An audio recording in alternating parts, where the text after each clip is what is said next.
El viento azotaba las casas de adobe en el pequeño pueblo de Santa Olalla, un rincón olvidado entre montañas donde los inviernos eran largos y las cosechas cada vez más escasas. Era un pueblo de tradiciones, de rostros curtidos por el sol y miradas que juzgaban sin necesidad de palabras. En este lugar, donde todos se conocían y cualquier diferencia se volvía un estigma, vivía un niño rechazado por todos. Su nombre era Tomás, pero la gente rara vez lo llamaba por su nombre.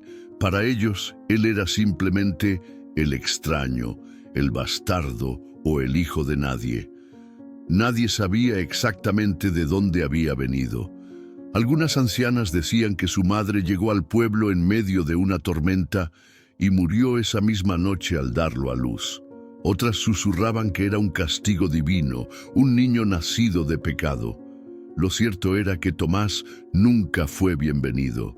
Lo crió una anciana solitaria llamada Doña Adela, que lo encontró envuelto en una manta a las puertas de la iglesia. Nadie quiso hacerse cargo del niño, nadie lo reclamó, nadie lo amó. La anciana, con su bondad infinita, lo acogió como un hijo, pero el pueblo jamás lo aceptó. Las puertas se cerraban cuando pasaba, las madres alejaban a sus hijos de él y los hombres lo miraban con recelo. No había cometido ningún pecado, pero su existencia misma era una ofensa para ellos. «Ese niño solo traerá desgracias», murmuraban en la plaza. «Dios nos está probando». Tomás creció sintiendo ese desprecio. Cada mirada, cada susurro, cada gesto de rechazo se clavaban en su alma como espinas invisibles. Pero nunca dijo nada. Aprendió a caminar con la cabeza baja, a quedarse en silencio y a soportar en soledad el peso de ser el niño que nadie quería. La única persona que le mostraba amor era Doña Adela. «No dejes que el odio te convierta en uno de ellos, hijo», le decía cada noche. «Dios tiene un propósito para ti». Pero Tomás no entendía cómo podía haber un propósito en tanta soledad, hasta que, un día, el destino del pueblo y el suyo propio se cruzaron de la manera más inesperada. El agua del pozo comenzó a agotarse. Santa Olalla dependía de un único manantial y por generaciones había dado suficiente agua para todos. Pero sin explicación alguna, el nivel bajó drásticamente. El agua se volvió turbia, las cosechas comenzaron a secarse y la gente entró en pánico. «¡Es una maldición!», gritaban algunos. «Si no encontramos una solución, moriremos de sed». El alcalde reunió a los hombres más fuertes del pueblo y envió exploradores a buscar una nueva fuente de agua, pero todos los caminos parecían cerrados. La montaña era traicionera y cada ruta que intentaban recorrer terminaba en un abismo o en tierras áridas. La desesperación creció. Los animales comenzaron a morir. Los niños lloraban de sed. El pueblo entero estaba al borde del colapso. Fue entonces cuando Tomás, que había escuchado en silencio las discusiones de los adultos, recordó algo.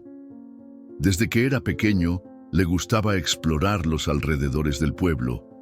Sabía de un camino que nadie más conocía, una grieta oculta entre las rocas donde, años atrás, había escuchado el sonido del agua.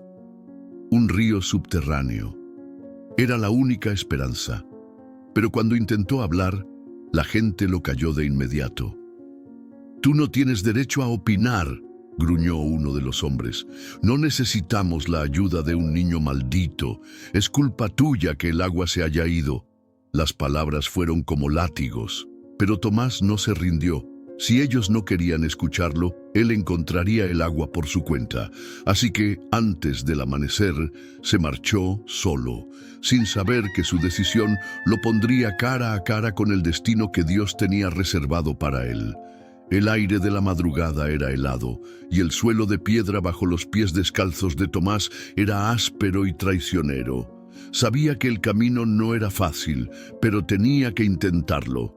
Había escuchado a los adultos decir que solo quedaban unos días antes de que el pozo se secara por completo. Si no encontraba el agua a tiempo, todo el pueblo moriría de sed. Pero no lo hacía por ellos. No lo hacía por la gente que lo despreciaba, ni por aquellos que lo insultaban sin motivo. Lo hacía por doña Adela. Ella había sido la única persona que lo trató con amor, la única que le había enseñado a ver la vida con esperanza. No podía verla sufrir. Se aferró a esa idea mientras escalaba por la montaña, sorteando los riscos y aferrándose a cada grieta con dedos entumecidos por el frío. Sabía que estaba arriesgando su vida, pero no podía detenerse. Después de horas de caminata, llegó a la grieta que recordaba. Un estrecho pasadizo entre las rocas donde, años atrás, había oído el murmullo del agua. Se deslizó dentro con cautela, arrastrándose por el suelo húmedo y oscuro. El miedo lo rodeó como un manto.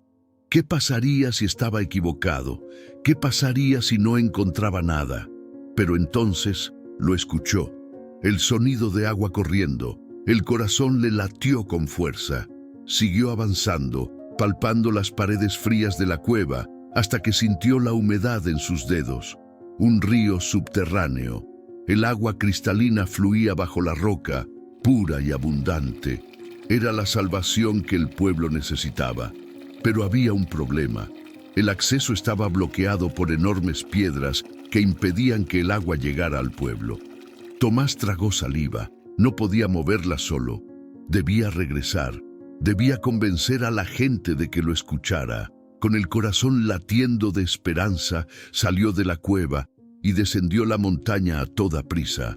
El pueblo lo vio llegar cubierto de polvo, con el cabello revuelto y las manos arañadas. Sus pulmones ardían, pero no le importaba.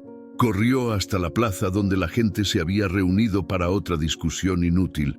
«Sé dónde hay agua», gritó con todas sus fuerzas. «Encontré un río subterráneo». Los aldeanos lo miraron con desconfianza. «¿Y por qué habríamos de creerte?», espetó uno de los hombres. «Es solo un mocoso sin familia». Tomás sintió un nudo en la garganta. Sabía que no confiarían en él. Pero entonces una voz se alzó sobre la multitud. «Yo le creo». Era doña Adela. La anciana avanzó lentamente entre la gente y se paró junto a Tomás, colocando una mano firme sobre su hombro. «Toda su vida lo han rechazado», dijo con voz pausada pero firme, «y ahora, cuando nos da una oportunidad de sobrevivir, seguirán despreciándolo. De nada les valen sus oraciones a Dios si en su corazón no hay un pizca de amor para este pobre niño que no les ha hecho nada». El silencio cayó sobre el pueblo. Las palabras de la anciana resonaron como un eco en sus corazones. Ezequiel, el herrero del pueblo, apretó los dientes. Recordó las veces que había alejado a sus hijos de Tomás, las veces que le negó un pedazo de pan. La culpa lo atravesó como una daga. «Si el niño dice la verdad», dijo finalmente, «entonces debemos comprobarlo». Los demás hombres asintieron lentamente. Por primera vez en su vida, Tomás fue escuchado. Esa misma tarde, un grupo de aldeanos lo siguió hasta la cueva, y cuando vieron el río subterráneo con sus propios ojos, supieron que habían cometido un terrible error. Tomás, el niño al que habían rechazado toda su vida, acababa de salvarlos. El sonido del agua corriendo en la cueva retumbaba en el silencio de los aldeanos. Era un milagro, un río subterráneo puro y abundante, fluyendo justo debajo de ellos, invisible para los ojos de quienes jamás se atrevieron a buscarlo. Ezequiel, el herrero, se inclinó sobre la corriente y metió las manos en el agua helada. Era real. «Dios santo», susurró, «todo este tiempo». Los demás hombres se miraron entre sí con una mezcla de alivio y vergüenza.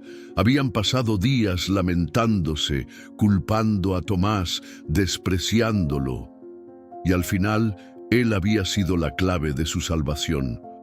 Tomás los observaba en silencio, con el pecho agitado por la carrera. No buscaba que lo alabaran, no esperaba un gracias.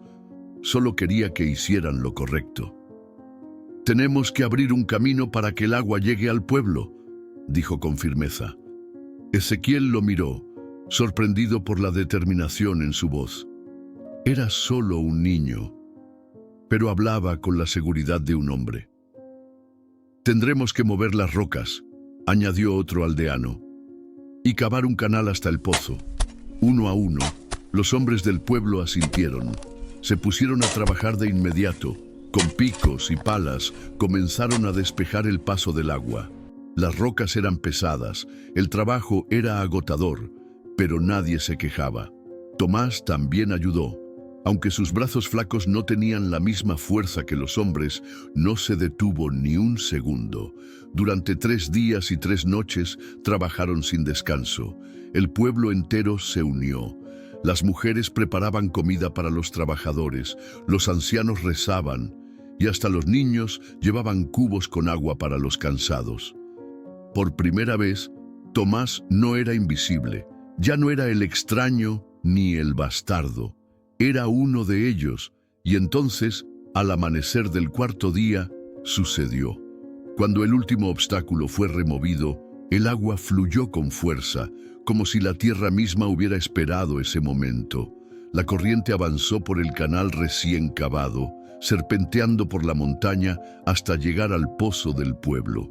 Cuando la primera gota clara cayó en el fondo seco, la gente gritó de júbilo. El agua había vuelto. Los aldeanos se abrazaron, algunos cayeron de rodillas, otros lloraron. Era un milagro, pero ninguno de ellos olvidó quién los había salvado. Todos los ojos se volvieron hacia Tomás, que observaba en silencio, con el rostro cubierto de polvo y sudor. Ezequiel se adelantó, se quitó su sombrero y bajó la cabeza. «Nos equivocamos contigo, hijo». Su voz sonó ronca, pesada con el peso de la culpa. Doña Adela sonrió con los ojos llenos de lágrimas.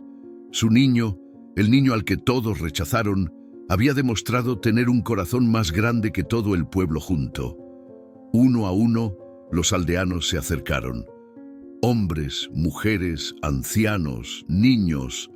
«Lo siento, nos equivocamos. Perdónanos, Tomás». Las palabras caían sobre él como gotas de lluvia después de una larga sequía. Por años había soñado con ser aceptado, con que alguien lo viera más allá del desprecio. Pero en ese momento, algo dentro de él entendió una verdad más profunda. Él nunca necesitó la aceptación de los demás, porque Dios ya le había dado un propósito, y ese propósito era más grande que cualquier rechazo. El agua continuaba fluyendo con fuerza, llenando el pozo del pueblo y devolviendo la esperanza a todos los que, días atrás, creían que estaban condenados. Pero en medio de la alegría, un peso invisible caía sobre los corazones de los aldeanos.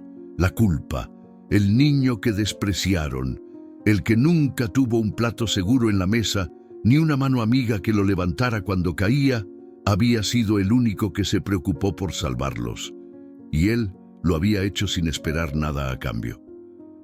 Doña Adela se adelantó y extendió los brazos. «Ven aquí, hijo». Tomás se dejó abrazar, sintiendo en su pecho el calor familiar de la anciana que lo había criado. Las lágrimas, que no había derramado en años, rodaron por su rostro. Por fin no estaba solo, pero cuando se separó de la anciana, vio cómo los demás aldeanos bajaban la cabeza. El peso de su vergüenza era insoportable. Fue Ezequiel quien, con voz grave, rompió el silencio.